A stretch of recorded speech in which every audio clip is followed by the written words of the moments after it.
Hospitals are places of healing where life is protected, where trust is sacred.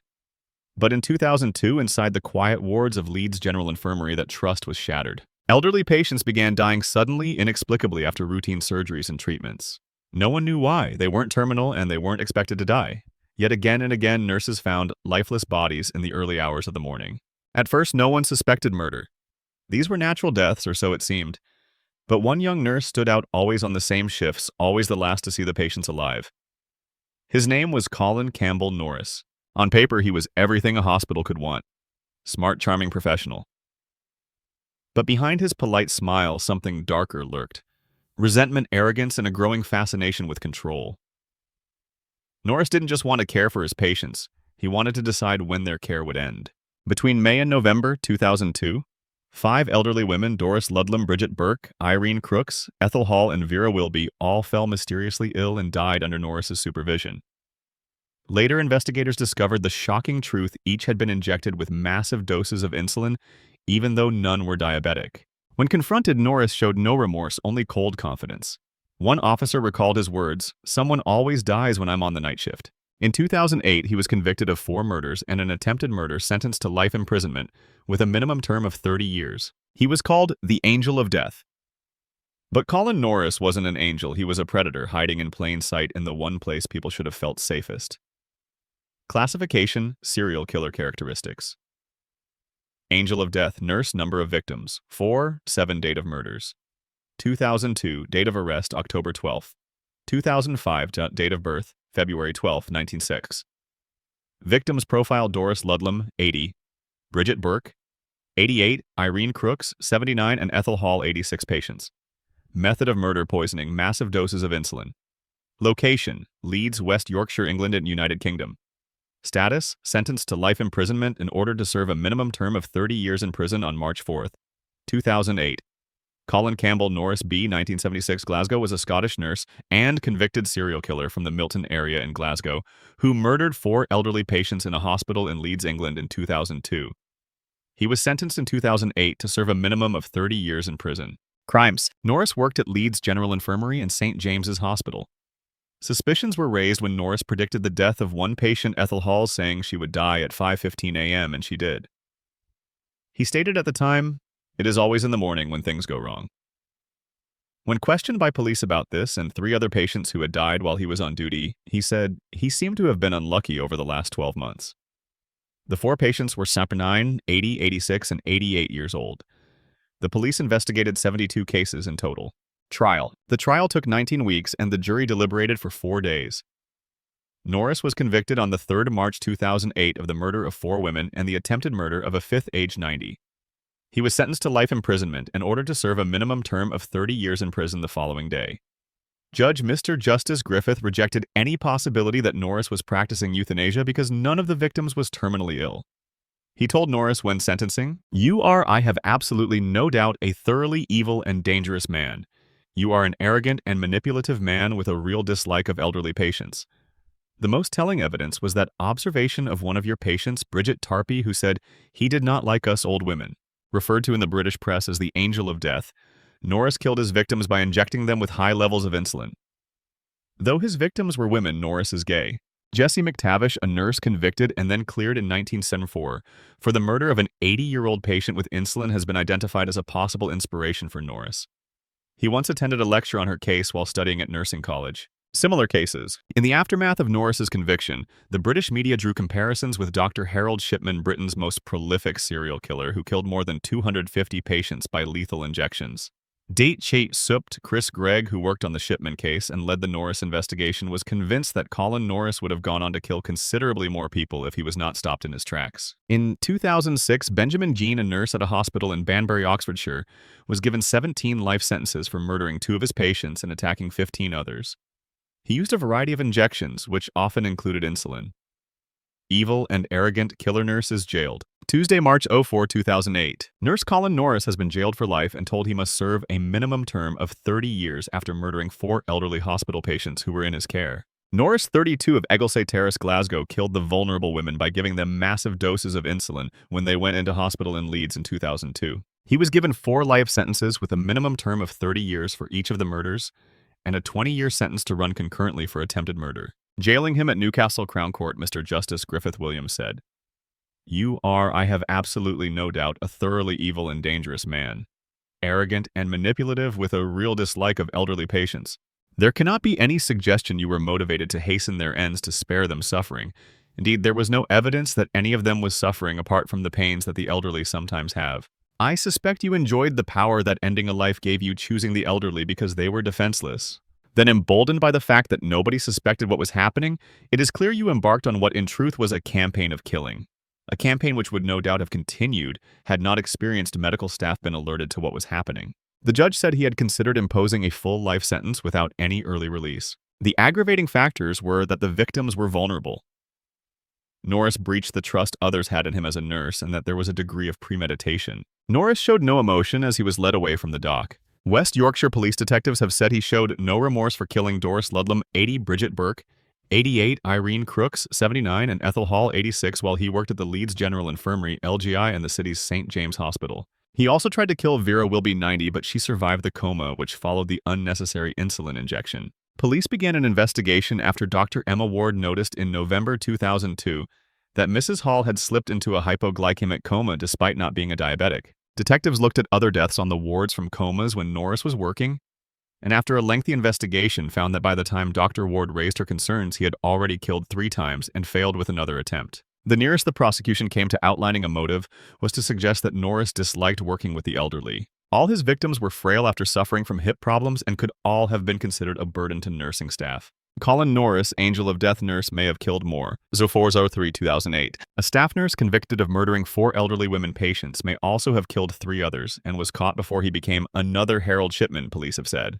Colin Norris, 32, believed he could kill with impunity, claiming more frail and helpless victims within 6 months by injecting them with lethal doses of insulin. He boasted to hospital colleagues that someone always died when he was on the night shift and even accurately predicted when one would lapse into a coma. Norris, who had developed a hatred of elderly women in particular, showed no emotion as he was found guilty of 4 murders at Newcastle Crown Court.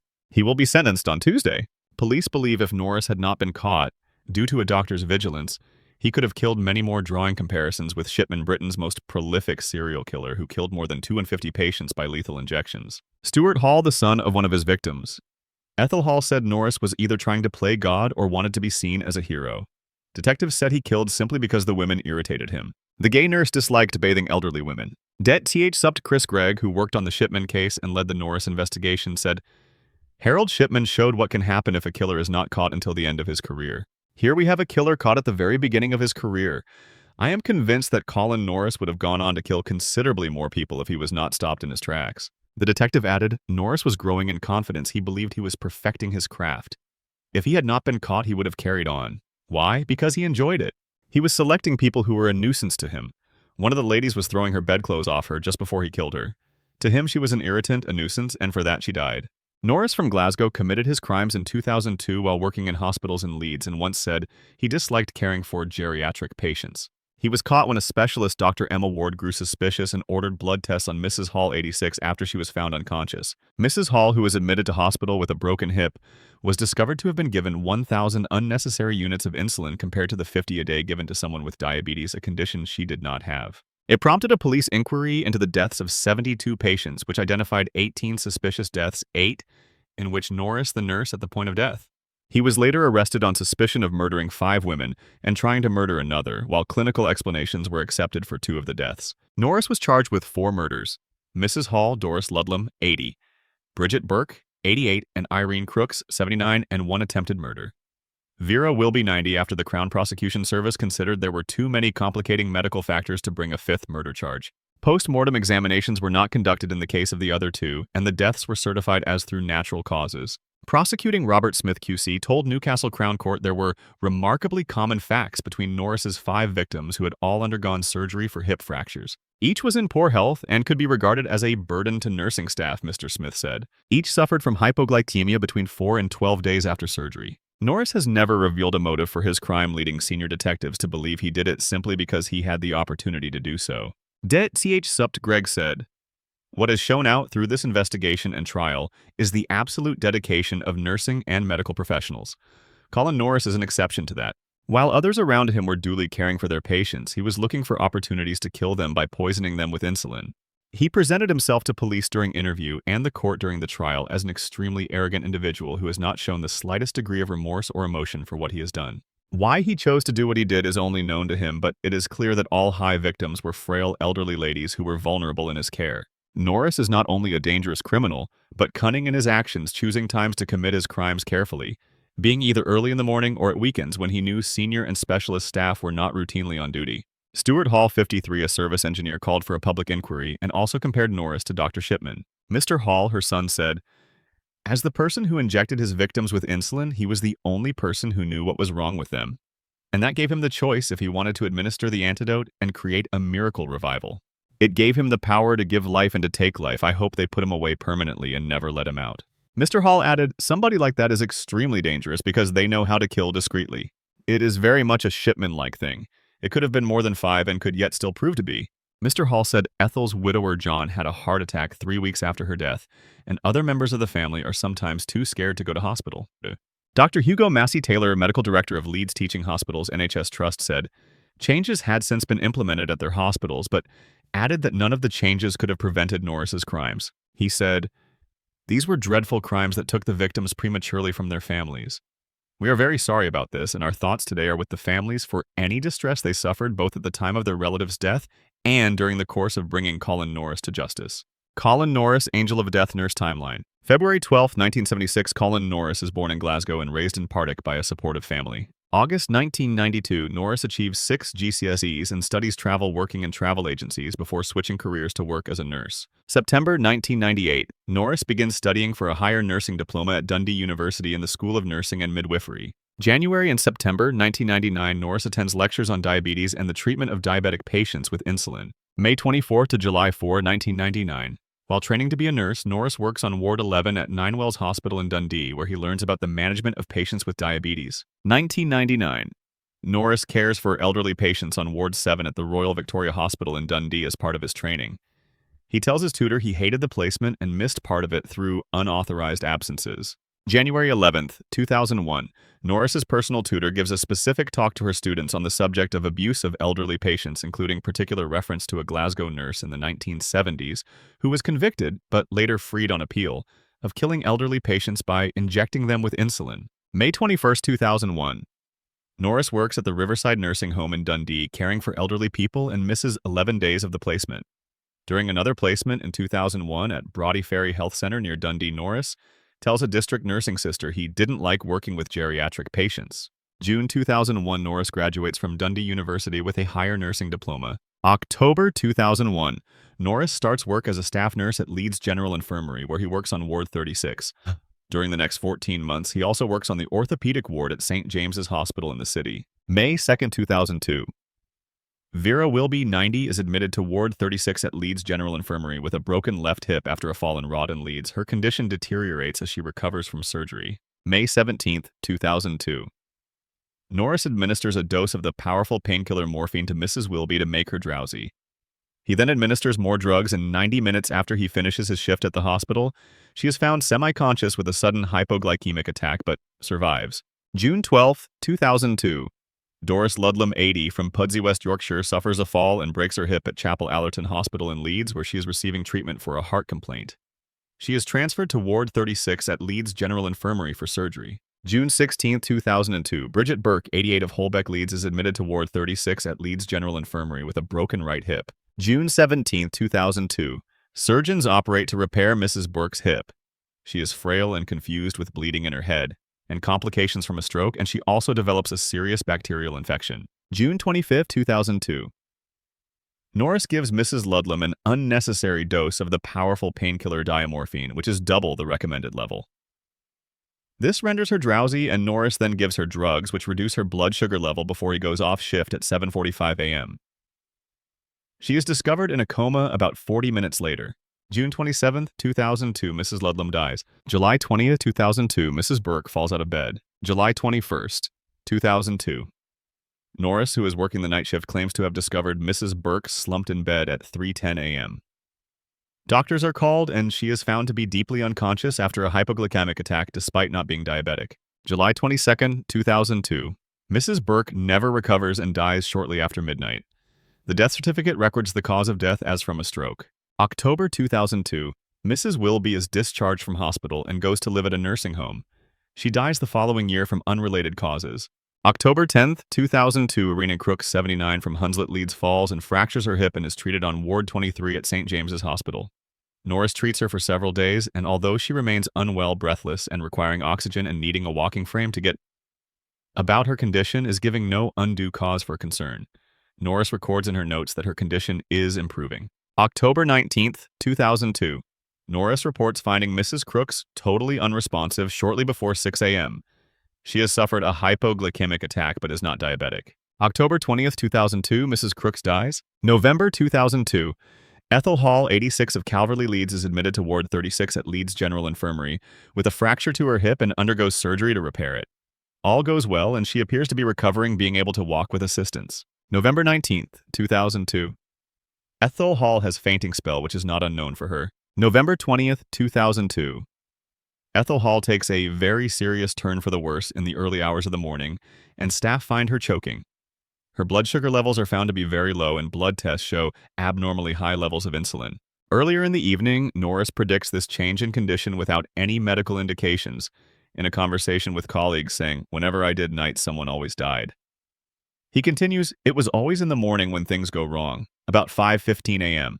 December 6, 2002, West Yorkshire Police are called in to investigate. December 11th, 2002, Ethel Hall dies of irreversible brain damage without ever regaining consciousness. December 2002, during questioning by the police, Norris tells officers he seemed to have been unlucky over the last 12 months, but denies murdering his patients. September 2003, 14 months after her death, Mrs. Burke's body is exhumed by detectives investigating Norris. A pathologist finds that she died from an insulin-induced coma. October 12, 2005, Norris is charged with 4 counts of murder and 1 of attempted murder. October 16, 2007, Norris goes on trial at Newcastle Crown Court, charged with 4 counts of murder and 1 of attempted murder. March 3, 2008. Norris is found guilty of murdering Ethel Hall, Doris Ludlam, Irene Crooks, and Bridget Burke. He is also convicted of the attempted murder of Vera Wilby. Colin Norris, from student to deadly abuser. 0403-2008. Colin Norris's hatred of elderly women developed from the first time he was asked to wash and bathe them at a nursing home. But what could have inspired the gay nurse on his path towards serial killing may have been the notorious case of Jessie McTavish, accused of being the sister of Mercy who became an angel of death. Norris was an idle student at nursing college, but one of the few lectures he attended was about the abuse of elderly patients. Citing the case of Sister McTavish, who was jailed for killing an 80-year-old patient with an injection of insulin in 1904, although the conviction was later overturned on appeal. A year after the lecture, Norris's campaign of murder began adopting the same method, using insulin, and later he even copied McTavish, who allegedly predicted the minute that a patient would die. Norris was born in Glasgow 32 years ago to his namesake father, a painter and decorator, and his mother June, who worked as a typist. The paradox of his pathological dislike of elderly patients was that the person he had been closest to in his life was his grandmother. As an only child, he became particularly close to Elizabeth Ogilvy, who was in her late 70s after his parents divorced when he was 9 years old. She refuses to accept he could be the killer of 4 woman pensioners, saying, "He can't have done it. Not my grandson, not my boy." Later in his life, Norris would tell a colleague that he did not like bathing female patients, especially because they were the same age as my grandmother. He grew up in the city's Partick area and saw little of his father after the matrimonial split, Mrs. Norris remarrying 4 years later. Mother and son went to live with her new husband, Raymond Morrison, also a painter and decorator, and his young son in the next street to her mother in Milton, Glasgow. Norris served as a Boy Scout and helped look after mentally handicapped people while also becoming involved in amateur dramatics. At secondary school, he passed 6 standard examinations, Scotland's equivalent of GCSEs, before going on to college to study travel. He left the course after a year to work in travel agencies before deciding to train as a nurse when he was 22.